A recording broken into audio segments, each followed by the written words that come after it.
And so let's finish with Claire.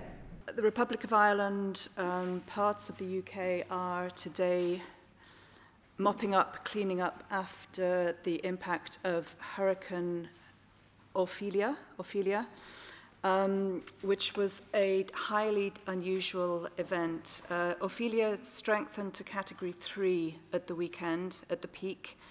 It's the furthest east Atlantic major hurricane on record, and the furthest north a major hurricane has existed this late in the year. By my maths, what is that? That's Met Éireann, which is the National Meteorological Service, it's been tweeting today about maximum gusts of winds which were recorded.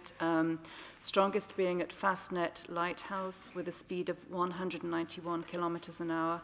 We had posted yesterday afternoon. Along with the winds, there were exceptionally high temperatures in many parts of Europe as a result of Ophelia.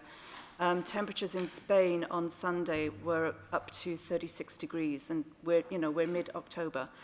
That's 13 degrees C above normal for this time of year. Do you know why at night?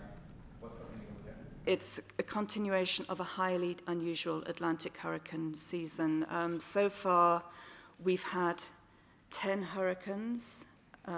This is compared to an average of 6.5 hurricanes in the season.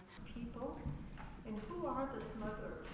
Tropical Atlantic are about 0.5 to 1 degrees Celsius above the average, and that is certainly what contributed to Ophelia forming and taking such an unusual path.